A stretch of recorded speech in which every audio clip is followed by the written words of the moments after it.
use a text. We are going to be looking at topics, and then our texts are going to be sharing some of the children's literature, the diverse children's literature that we're using in our classrooms and networking together. We thought it would be a nice opportunity to honor all of the good work that is happening around the state of Pennsylvania around children's literature. Let me introduce myself. My name is Sherry Hartman, and tonight I'm joined by my colleagues, Nicole Kopko and Pam Kastner, and we will be facilitating this session this evening.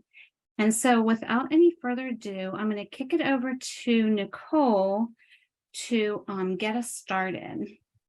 Good evening, everyone. It is my honor to introduce Dr. Lakesha Johnson.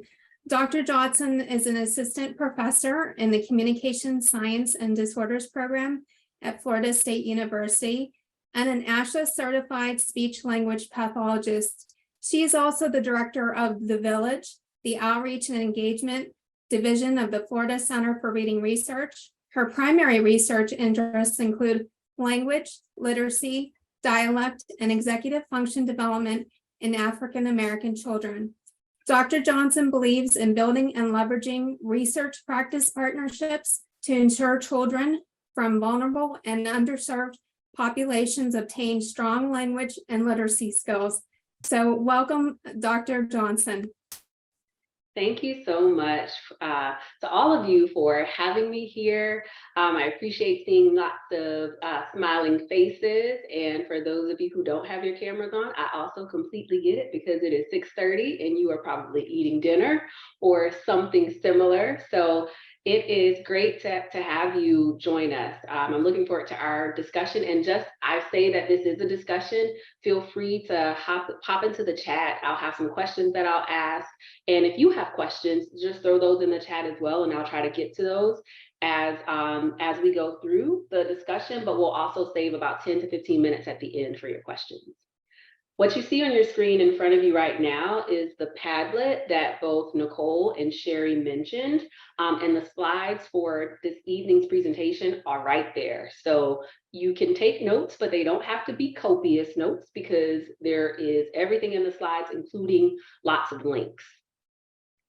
So I see me in what I read. I was super excited to hear that you're exploring how you can integrate more diverse children's books into the work that you're doing as educators. And so as a former school-based SLP, I used children's books the entire time as I worked in an elementary school, and I'm a huge advocate for them. So to kind of start us off, we'll very, very briefly touch on the state of literacy in the US, and then why shared book reading is important for all children, of course, why diverse books matter, and then getting even deeper into the topic for your PLC this year, creating literature-based intervention goals, and of course, creating these culturally responsive environments for diverse readers. This is my diverse reader right over here. This is Maya. You'll see her pop in to the slides a couple of times because I do run a website, Maya's Book Nook, that focuses specifically on promoting strong language and literacy foundations using children's books. So, freedom without literacy is like being in a rowboat without paddles. This was a quote from an Oakland NAACP meeting, and a colleague was there and she heard it and she posted it on Facebook, and I just had to use it. I'm like, this is so important though, because when we think about it, and we know, and so many have kind of used this as a catchphrase, literacy is a social justice issue, right? We know that not having that that integral skill is truly like being in a rowboat without a paddle. So what do? What's happening in the US? You all already know this, right? To just kind of give us some foundational kinds of things, I like to use this principle model from Keefe and Copeland that really discusses these core principles for how we define literacy. We have to be on the same page and knowing that all are capable of acquiring literacy, even our children with significant disabilities. We know that about 95% of kids can learn how to read, right? So we have to have some foundational belief that all are capable of acquiring some form of literacy. And then also knowing that literacy is a fundamental human right? This is not something that's just important for when we are school age. This is something that's important for and can impact the trajectory of our entire lives. And I'm sure we all personally know people who have been impacted by their literacy skills not being up to par. We also know that literacy is a collective responsibility. You heard Nicole mention that I'm the director of the Village, which is our community engagement and outreach division. We call it the Village purposefully because it is important for us to really think about this as a collective of not just what educators are doing, practitioners, SLPs like myself, not even just what parents are doing. This is a full community effort for all those involved in this child's life when it comes to literacy. We also, of course, know that literacy has the potential to lead to empowerment, right? It opens doors for so many. And of course, it requires and creates that connection. We can think about the books that we read, some of those, the thing that, really allowed us to connect with this author. We read a book or hear a quote, it takes us back to a certain place. So literacy really creates a connection. So really quickly, only 18% of African-American fourth graders read at or above grade level expectations, compared to 45%. That's where we are in terms of literacy in the US. We know that there's been a decline in NAEP scores that has continued to the 2021 data. And we know that this is most significant for students of color and students who are poor. I always include this type of slide because this is the work that I'm doing. This is the population that I'm most interested in. All of my work is around African-American children in language and literacy development, as well as children who are growing up in poverty, children who have disabilities. So all of our vulnerable children, right? And so it is appalling when we look at this data, because even the 45% isn't good. Right? We can do much better than this 45%. And so while we know that, there are many, many advances around the science of reading, Patton is doing such amazing work training educators and practitioners and equipping you with the skills that are needed to teach kids how to read. But we still have students who are struggling. And so we know that when structured literacy is implemented, about 95% of students can become literate. So this is quick data. We're not going to spend a lot of time here because we have much, much, much more fun stuff that's not as down. This is the kind of data you look at and it just makes you feel like, what am I doing? Well, there are some silver linings that I hope to kind of help you with by the end of our hour together, where we can make some impactful differences. So we know when it comes to national reading data, 35% was the 2019 numbers that were at or above proficient. And we're not doing much better when it comes to older students in 8th and 12th grade. So also when we see in terms of data by race, not a lot of lots of gaps that are seen here. So 18% versus 45% when it comes to Black and white and Hispanic, and then 15%, 42%. By 8th grade, and goes up just slightly at 12th grade. Still not a lot of positives. And then for all of you who are special educators, like myself with an SLP background, or you who have ESC backgrounds, you'll see that for English language learners, for students who are eligible, of course, for the National School Lunch Program, because that number is staggering, right? That 77% of students who are eligible for free and reduced lunch did not meet proficiency. And then we see these numbers for students with disabilities, 8%, right? 6%. There's a lot of work to be done. And we know that there were declines that were seen based on COVID and how it impacted learning. And so 30 states saw declines in 4th grade reading performance just based on the 2022 data that just came out. What was that, in October, I think? October or November of last year, data just came out. We know that scores decreased at all selected percentiles except the 90th percent. And that means something, right? That means that only the kids who were super high performing Everybody else saw some decreases in terms of what they were doing. 17% Black fourth graders, so it dropped from 18%, 37% fourth graders. So we just see across the board declines. What we know, however, is that children who had more frequent access to resources for remote learning over the last 2 years performed higher. So those who had access to technology, had a quiet place to work, who had a teacher who was available synchronously to answer questions and to help several times a week, had better access. So where's the disconnect, right? What's the problem? And then how can we as educators, as practitioners, what can we do to solve some of these problems? So shared book reading is one of the ways that I love to talk about how we can start to make an impact when it comes to some of our most vulnerable populations.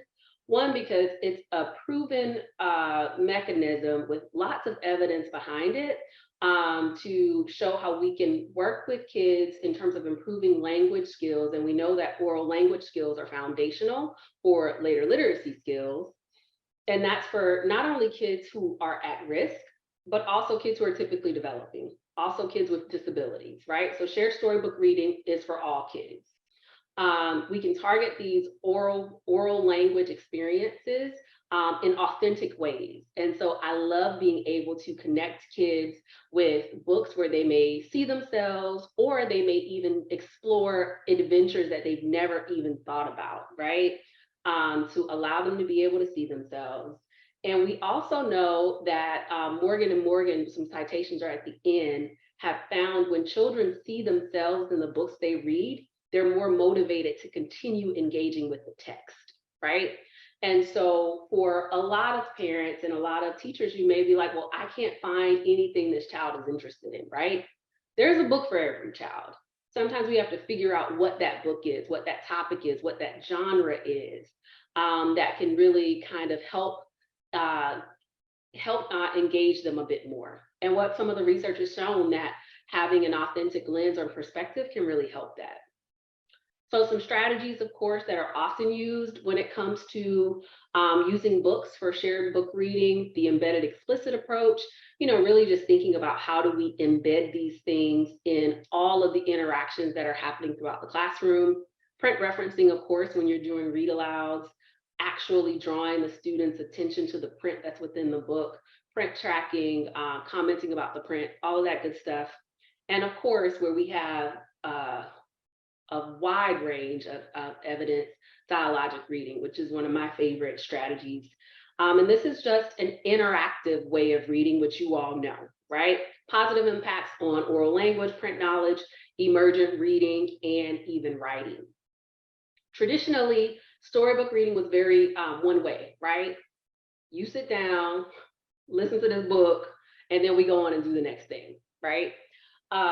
We know that simply reading the text is a necessary yet insufficient strategy. Think about even some of the things that happen in your communities.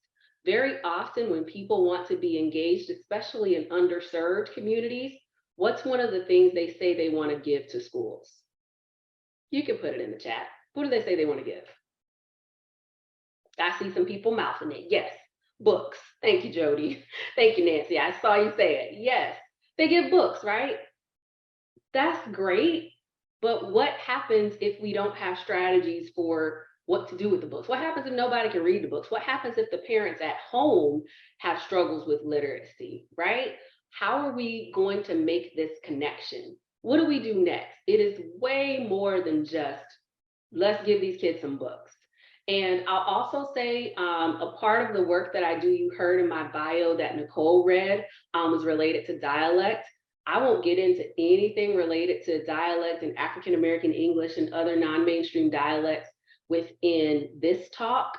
I think there was a talk that I did 2 years ago in the Literacy Symposium that is recorded that talks a little bit more about dialect and how we can leverage the unique strengths of dialect speakers. I won't get into that today, but what you will hear me do is, I am an African American woman from South Carolina. you will hear some AAE come out. And I do that to show up as authentically as I can in spaces, because I believe that for all of us, I do this with my students as well, to see a person who's doing this work, doing this research, who's an expert in this area, who also still uses AAE, helps to destigmatize and normalize what's happening. So if you don't feel cringy when you hear me do it, then you're going to feel a lot better when you see that family in front of you, that child in front of you. So if you hear it, it's also, I'm from South Carolina, so it's a little bit of everything. It's some Southern White English, but also some AAE.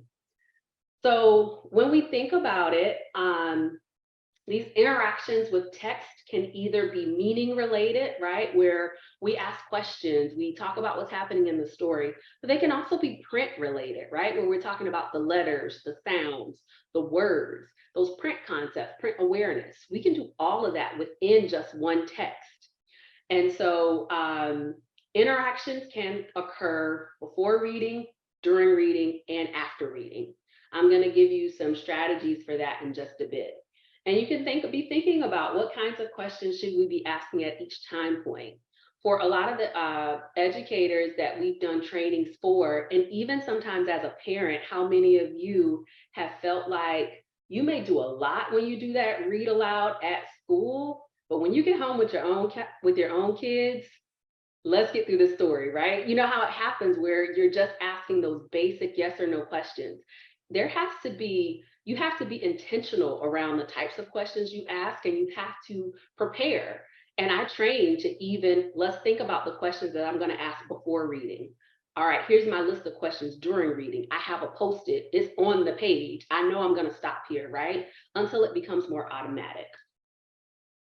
So we can use things like the peer sequence, where we're prompting, evaluating the child's response, and then expanding it. And then even repeating information to make sure that the child has learned from the expansion. So we can do things like that, which I'm sure you're familiar with. You all, I'm sure, know the crowd strategy, right? I see lots of head nods, and then I see a few faces who could use a little refresher. So the crowd strategy is one component for dialogic reading. And I use a story that everybody knows, Three Little Pigs. And so there's a completion. The crowd is the acronym to help you just remember the types of questions to ask. And so C is for completion, right? I'll huff and I'll puff, and then you know the rest, blow the house down. Sometimes we don't use a lot of completion questions, but they can be really impactful because it allows the child to be a part of the story, make them engage, especially for children who may have disabilities, for children who are second language learners. Completion questions can be really helpful in terms of giving some language skills. There's also recall questions. So answering a question specifically about something that just happened. Open-ended questions, of course. The SLP in me loves an open-ended question, right? I want to get you to use as many words as possible. And then WH questions. What type of, of course, your who, what, when, where, why. Distancing questions. How do you think the pigs felt when the wolf tried to get them? Distancing questions are my favorite because it allows the child to go beyond the book. And so I see there's a question in the chat around examples of these strategies being used with older students. Absolutely. In a few slides, I'm going to show you some beyond the book guides that I've created on my website that we're now also using in some of our research projects. And a lot of those are for board books 0 to 4, but also picture books 4 to 8. And I even like reading picture books with children who are slightly older as well, because as an adult, I still love picture books, and you can learn so much from them. Sometimes when the text is easier, it gives us, for decoding, it gives us much more cognitive capacity for comprehension, right? And so hopefully that answered your question, Jerry. And Leah, I love your comment about call and response. When we think about being culturally responsive in certain communities, it's super impactful to be able to replicate some of the things that are important. So in the Black church, call and response is always happening, right? This is essentially what's happening in the crowd questions when we use completion questions, right? Or even when we use texts that have repetitive lines. Sometimes I'm sure you talk with parents about the importance of using text with repeated lines. And they may say, I'm tired of reading the same book. No, it's important, and there's so many reasons why. So when it comes to these distancing questions, I was saying I really like them because it gives children the opportunity to think critically while removing it from just the characters and what happened in the story. They can distance to both home and to school. So you see the examples there. Back when my daughter was in kindergarten and she was doing virtual school, like in peak COVID, for STEM, they were doing some coding around, no, it was in engineering, and they were doing some project around if you could build a house, like you were one of the pigs, if you could build a house, what material would you use and why? And so her response was that she would melt down all of her LOL dolls. This is me listening in the background. She's gonna melt down all of her LOL dolls and use the plastic to build a house because they're really tough and sturdy. What an amazing answer that you never would have gotten if you just answered a simple WH question, right? You wouldn't have gotten nearly a thought out response. So I love these types of ways to think about these different questions and different question types, because you can allow it to be as I know, I love everything, all things STEAM. So it's important that, and as was mentioned in the chat, you can use these beyond elementary school, right? Beyond preschool, pre-K, K2, where we so often think about, these early literacy skills. These are all skills that your upper elementary and even some secondary kids who may have some language impairments, you can still use these things. So some of you may work with children who do have significant disabilities. So I wanted to include a few slides on, and you may think, I can't do shared book reading with my kids because of their extensive or maybe significant or complex communication needs. And so I kind of listed through, and I won't spend a lot of time here, but there are, of course, physical barriers, like physically turning the pages of the books, even seating and positioning for read alouds. The communication barriers, actually having the expressive speech to participate in the story time when answering questions, or even asking them or formulating them, right? And even some cognitive barriers. And so Foley and Staples provide a really, really great way to think about how you can reduce these barriers. Because it's not enough, so often we see things where they talk about all the barriers that are there, but they don't necessarily give us solutions to the barriers. So I really love this article, in terms of how you can use AAC devices. When I was a school-based SLP, I would use devices. I would use very simple kind of low-tech stuff, like Big Macs, where you could pre-record messages that had, so for repeated storylines, where the child who had the more complex communication need would be able to participate simply by pushing the button when we got to that repeated line in the book. Or there were multiple choices that were there. So Karen, yes, there are many different ways. And this article really talks about both low-tech and high-tech solutions. So being able to think about communication systems, even your visual supports, right? And we know that there are many students who could benefit from having some additional visual supports and even manipulatives that can go along with it. So being able to use electronic text, because maybe there are some physical barriers, or audio books. And then when there are cognitive barriers, of course, having a multisensory approach, using story maps and other types of graphic organizers, all of these things can be really, really impactful to give access to all. So my favorite topic, why does this matter, right? Like, why is it important for us to really be thinking about diverse books? And so as I read this quote, I would like for you to put in the chat what some of your favorite books were when you were growing up. Think about it, and then think about if whether you can remember the first time you saw yourself in a book. Some of you may believe, even at our adult age, I've never seen myself really in a book, right? But think about some of the first books that you loved. Goodnight Moon, Judy B. Jones, classic, Charlotte's Web. So all of these are classics so far. Go Dogs Go, Winnie the Pooh, Pippi Longstocking, Dr. Seuss, Color Purple, right? Island of the Blue Dolphin, Little Women. These are great. Y'all keep going. Oh, you thought you were Joe? And your name's Jody? You definitely thought you were Joe. Oh, Secret Garden, Ramona the Brave, perfect. There's a whole collection now, a re-release of Ramona the Brave, and Maya's like reading it now, which is so, so funny. So Rudine Sims Bishop is known as the mother of multicultural children's literature. She is an esteemed professor from Ohio State University. This quote on the screen is from 30 years ago. It is amazing how relevant it still is in 2023, right? You may have seen some iterations of this on social media and in other places, but books are sometimes windows offering views of worlds that may be real, imagined, familiar, or strange. These windows are also sliding glass doors, and readers have only to walk through in imagination to become part of whatever world has been created or recreated by the author. When the lighting conditions are just right, however, a window can also be a mirror. Literature transforms human experience and reflects it back to us. And in that reflection, we can see our own lives and experiences as a part of a larger human experience.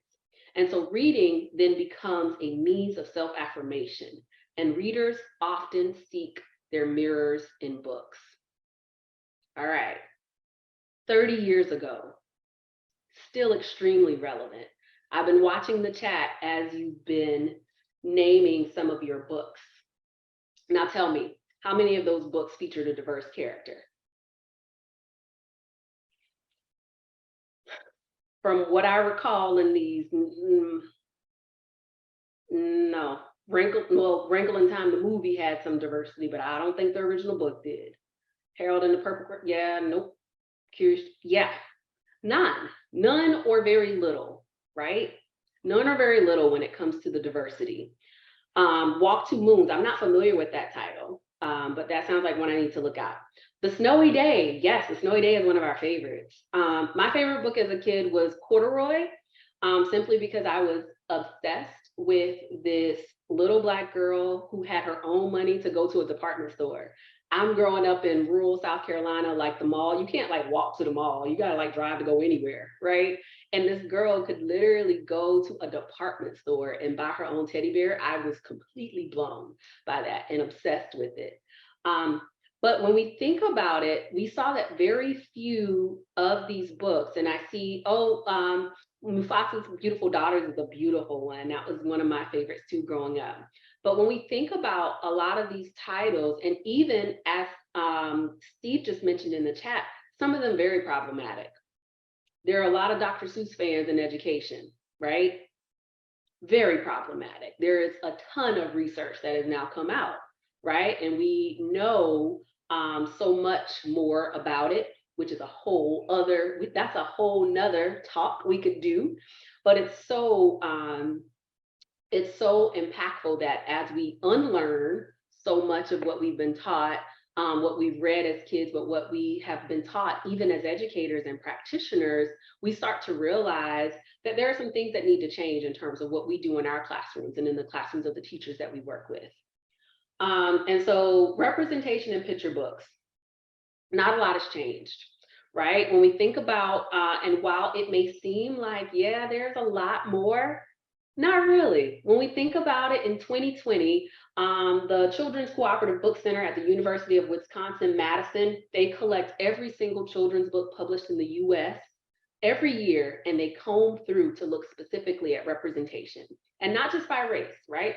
But they look at this, excuse me, and what they found in 2020, 70% of the books were about animals and white people. If you break that number down even further, I think I had it on an older slide. I think it was about 55% that was animals and other robots, unicorns, things that transform, right? Non-human or inanimate objects. There were more books in 2020 written about things that were non-human than all of the other minority groups. I'll say that again, right? So you see these numbers, right? We're in 2020. This is some of the newest data from 2021. We're going to have that 2020. We're going to have that 2022 data, hopefully, coming out soon. Kathleen, I am not sure. They pull all the books, both board books and picture books. I'm sure if you were to go into it a little bit deeper, I'm pretty sure in their data, they may divide out picture books and books that are more for the 8 to 11 or 8 to 12-year-olds, so more of your secondary, and even, but I know they focus mostly on picture books. But I think you may be able to take a look and go a little bit deeper. But that's a great note that I'm going to make for myself around, hopefully Sherry and Pam, Nicole, the team will save the chat so then I can make sure we go back because I want to take a look too, because that can be some really cool stuff to add to the infographics. But even in 2021, we'll see that it's still a whole lot of books being written about non-human things, right? Go cargo, click clack move, all of the things, right? These numbers are slowly kind of increasing. 10% Black, 0.4% Arab, 5% Latino, Latine. You know, when it comes to LGBTQIA representation, only about 4%. Children with disabilities, 4%. Jewish, Indigenous, Asian, all of these fall under 10%, right? And so there is not a lot of diversity when it comes to children's books. And even more importantly, we know that there are fewer of these books who are actually written by authors of color. So it's important when thinking about it. And I'll say that I bring these numbers up because so often people don't see these things often enough to where you think, you know, there weren't really a lot of books. There are more. And I started Maya's Book Nook simply because I was sharing books for my own child on my personal social media. And I was doing it for Black History Month. And people started to say, you really need to create a website. So that's kind of what happened, and how the website came about is me just trying to be intentional with my own friends and family sharing diverse books. And so I see some great comments about some authors who are going to be doing some shared readings. And then Nicole makes a great point of a lot of disabilities not even being able to be represented visually, right?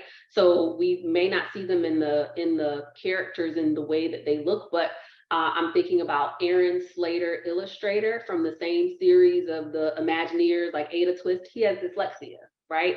So even if we can't visually or visibly see some of these disabilities, there's still stories that can be told, which I think is also extremely important.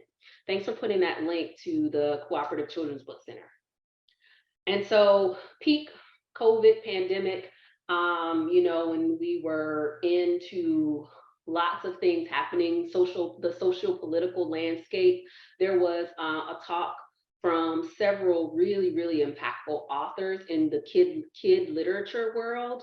And Sarah Crossan was one of them. And as a white woman, her quote stood out to me the most from that entire talk, because she said it's a privilege to be taught about racism and not have to experience it daily. And so when we think about our roles in terms of how we can use books, we can use them in so many different ways. And so it's never too early to talk about these things, because our kids are going to learn them one place or another, right? Even if we don't have explicit conversations, they still learn.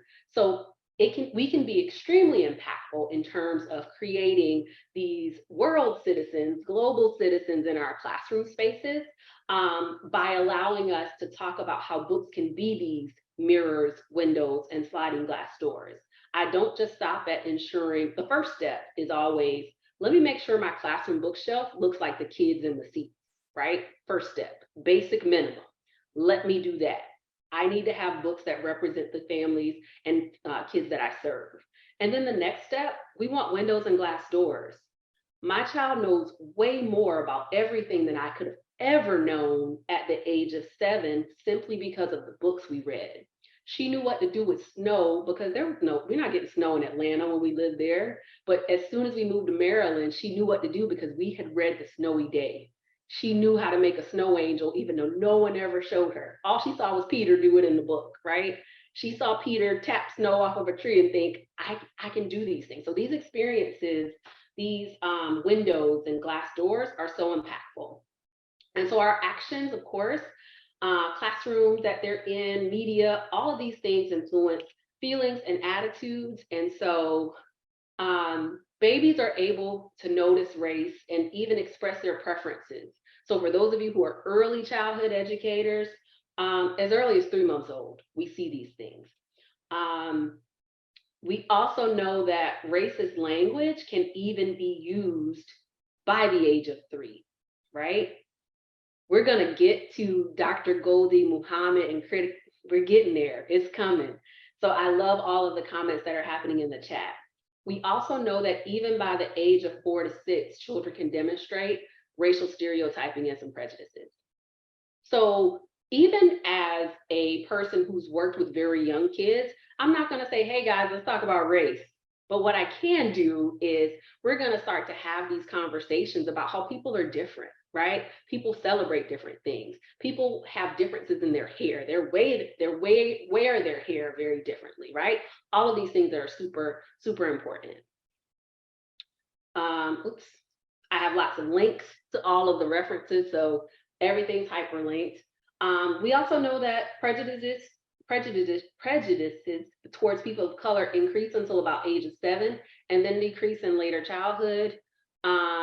We know there's research around even preschool teachers and educators being racially biased subconsciously, right? So these are all things that research has shown. My positioning is that books can be used in this way. It is something, children's books can be used to tackle every conversation in my book, right? You want to talk about grief, there's a book for that. You want to talk about a change in, your life. Somebody got a divorce, or somebody's getting married, or there's a new baby, right? There are all these ways we can use books.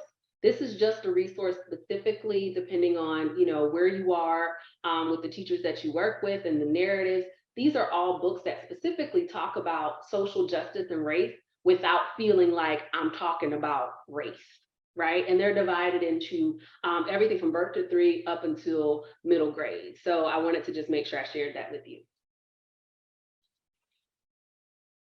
Like I said, everything is hyperlinked, so I'm like hitting all the hot links. Thank you for sharing about this spring reading conference. I definitely want to take a closer look at that one. Now we're going to spend the rest of our time kind of talking about how we do this in terms of interventions, right? And what we do in our practice. And so I have a few must-haves when it comes to choosing books, because every children's book is not a good book for therapy, not a good book for classroom setting, educational purposes, right? Some books are just cute. They don't have a lot of substance. So the M in the MUST is the acronym. The M is for multicultural and diverse characters. The majority of the kids that I've always worked with have been African American or Latino. So using these books was a must for me.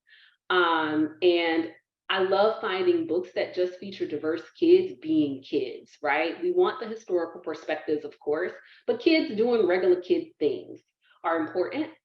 The U is for unique vocabulary and sophisticated language, right? We want to be able to introduce books that include tier 2 vocabulary. We know that these tier 1 words, basics, cookie, baby, happy, they're going to hear that in everyday conversation. And even our children who have disabilities or our children who are second language learners may need more support with those tier 1 words. This is also a good time to introduce some of those tier 2 words to help expand their vocabulary where they may have cognates for the tier 1 words.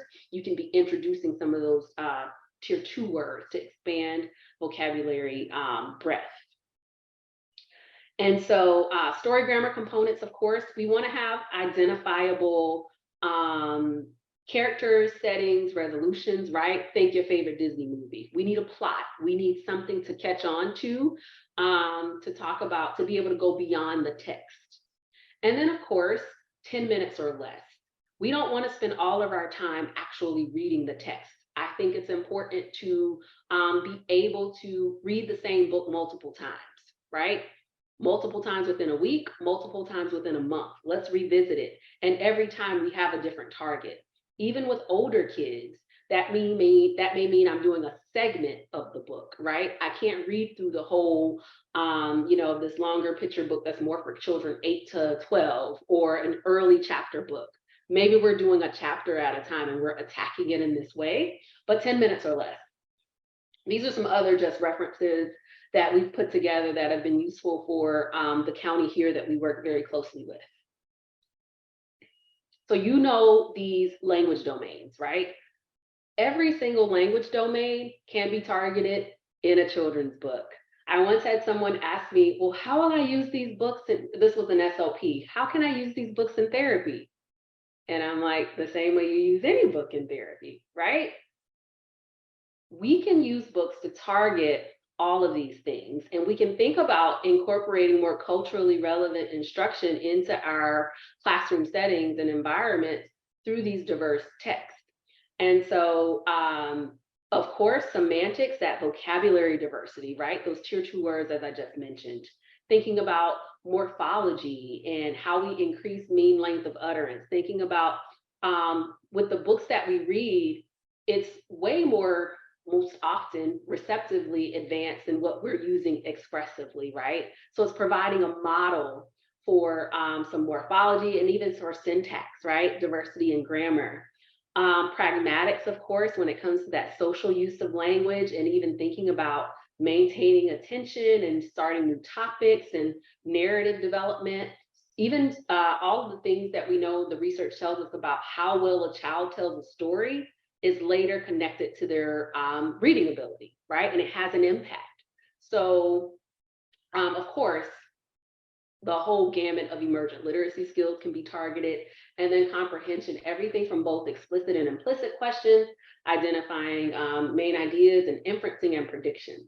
So you use these things in the exact same ways we use any other book that you would use for your classroom setting.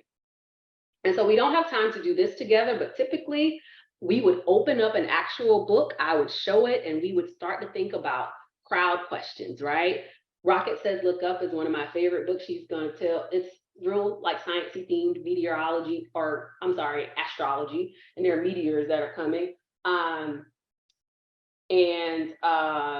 So her brother is always on a cell phone, right? Everybody's all busy, and she's like, y'all, look up. There's something amazing happening in the sky, right? So definitely there's a link to a YouTube read aloud that the author of the book is doing.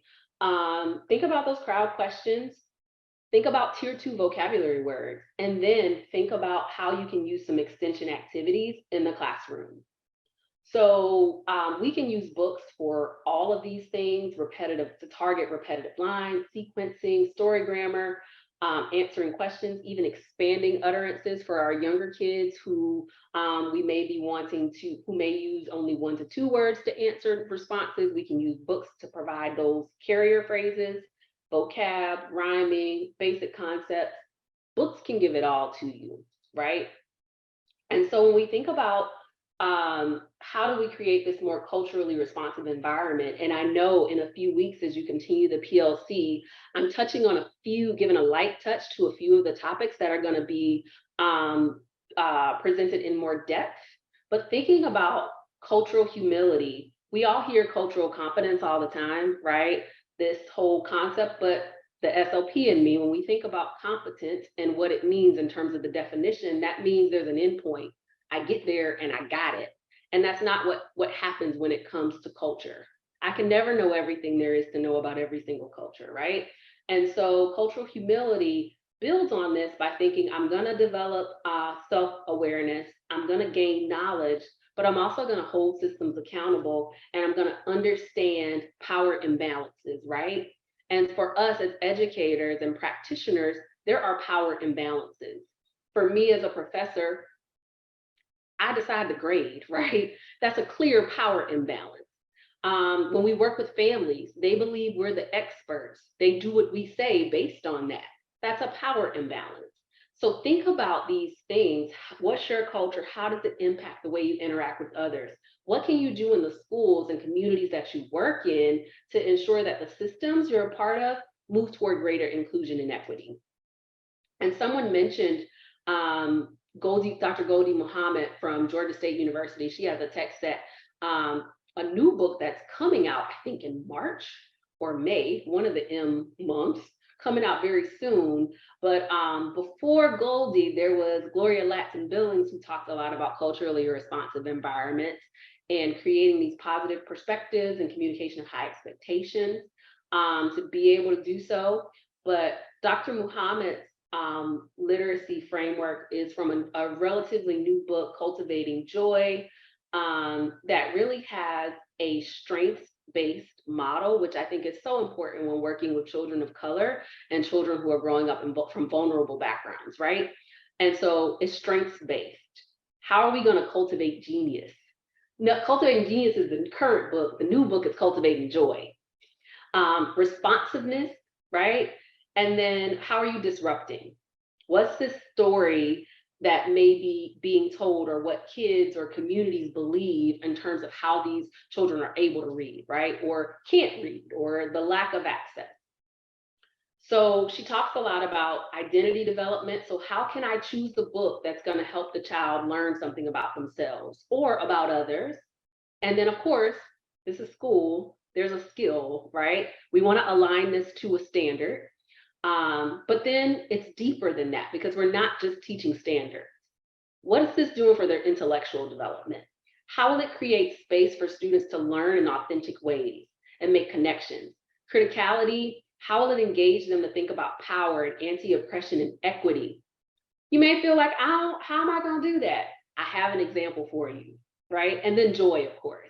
How will they experience joy through it? So we know there are all these links, right, to poverty, oral language ability, spoken language variation.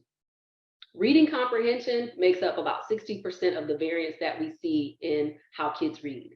Here's an example of how you could take Dr. Goldie Muhammad's framework and apply it through a book. Daryl's Dream was written by Daryl, DMC, from the famous rap group Run DMC, right? And so he's a kid who gets picked on for loving poetry and reading.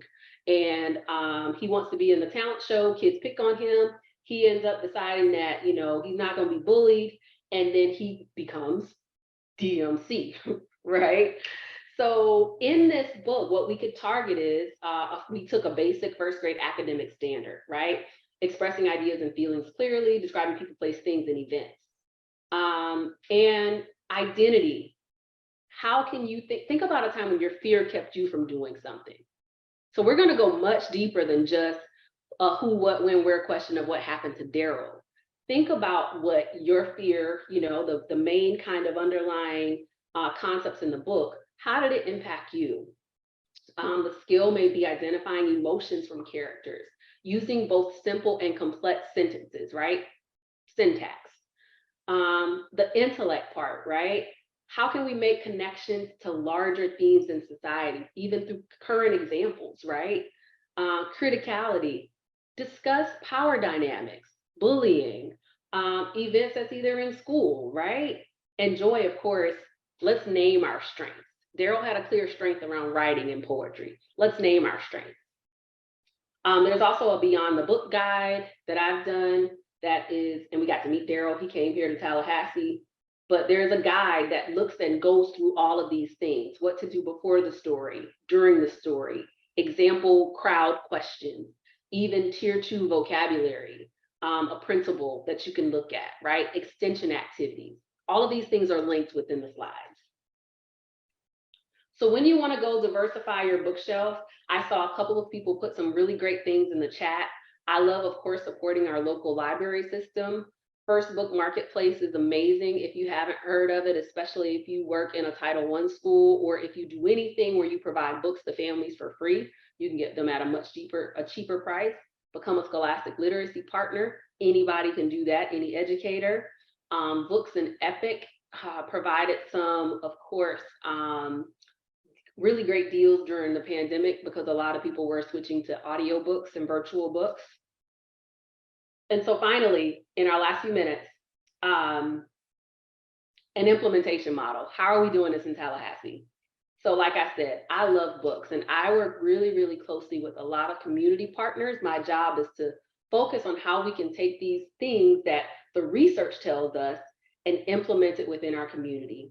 So our libraries, several of them of our branches have installed Wander and Wonder trails where we have diverse children's books that are on 1 mile walking trails outside of the library. And when they get done with the trail, it pops them off at the library where they can check out this thing called a Book Nook bundle that includes a diverse children's book, a Beyond the Book guide like what you just saw, a language and literacy activity. FCRR has a wealth of free principles for language and literacy, and then an extension activity. What do we do next? And so these Beyond the Book guides, this is just a little bit of a closer look to show you, but it literally is going to show you all the things, you know, read the story. And we like these, I like to do these because we can do these for educators, but you can also give this to a parent, right? You can give this to anyone who's reading with any child and be able to help them think through, how do I engage and really go beyond the text? And I'll briefly kind of just show you what this looks like, but it is actual bundles that look like a subscription box with these extension activities that are going to be available for families to check out from our community libraries. But we are also putting these are launching in February. We're doing a soft launch in 2 weeks at our library system, but they are going to also be in community spaces, barbershops and hair salons, community centers and churches for to be accessed by families and children. So that's just a little bit of a preview. That's in the link as well. And so next steps, it's super fun. And it really is just, it's a connection between, for me, what we know, what the science tells us, and then how we can use this to go and actually implement it in classrooms and in community spaces. And so next steps, of course, be sure you're highlighting the entirety of the experiences of BIPOC populations. We're not waiting until, you know, MLK Day is coming up, so maybe we're going to read some books about Martin Luther King or, you know, Indigenous Peoples Month in November. We're not going to wait until then, right? These should be the norm. Instead of doing click, clack, move, there are a ton of books that rhyme. And if I have a choice between a book that features a diverse group of characters, and not just diversity in race, but also in disability level, in religion, in gender, stereotypes, diversity in all ways, right? And when we, of course, do life with people who don't look like us, it opens us up to really be more excited and more vigilant when it comes to using these things in our classroom spaces. And so shared storybook reading, proven to be an effective method. It works. And when we use these books, like I said, children are more motivated to continue engaging with them. And as even the NEA has rebranded the Signature Read Across America, it's no longer named Tuesday, right? It is celebrating a nation of diverse readers. SLPs, practitioners, educators can embrace this change by using, in a very simple way, starting with books. Representation, just a reminder, books, toys, lesson plans, therapy materials, curriculum, even media, it all helps. And so in closing, literacy is a bridge from misery to hope. It is a tool for daily life in modern society. It is a bulwark against poverty and a building block. For everyone, everywhere, literacy is, along with education in general, a basic human right. Literacy is finally the road to human progress and a means through which every man, woman, and child can realize his full potential. And that's from Kofi Annan. There are a ton of resources and links that are here for you. Would you all like to ask any questions? I know that was a lot. but I wanted to make sure I gave you as many resources to just kind of have in your toolbox as possible.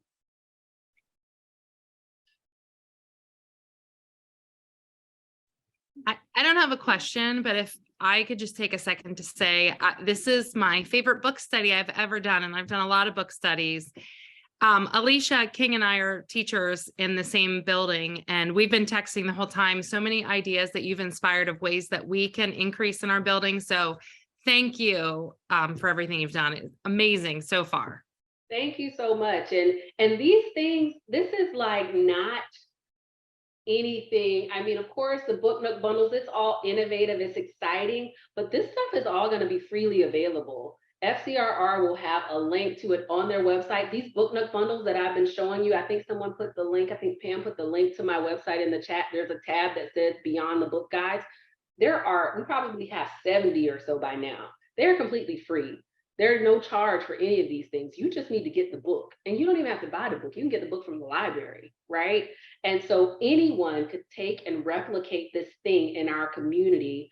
We're doing a full project sharing with our librarians. I've just wrapped up a research project last semester where we are training youth services librarians on the science of reading and the connection between early language skills and later literacy development. And it has had a huge impact on story time and what they do in the 30 minutes that they have families in their youth services programming. So we're thinking about community partners as well as stakeholders in the science of reading. It can't just be us, because we've been doing this stuff for a long time, and just the teachers and practitioners, and we're not the only solution. It is a community-based effort, and when everybody's excited about it, books are a really easy entry point to me. So if I can get you to start thinking about diversity when it comes to books, it opens your eyes to think about how to be more inclusive in every other way.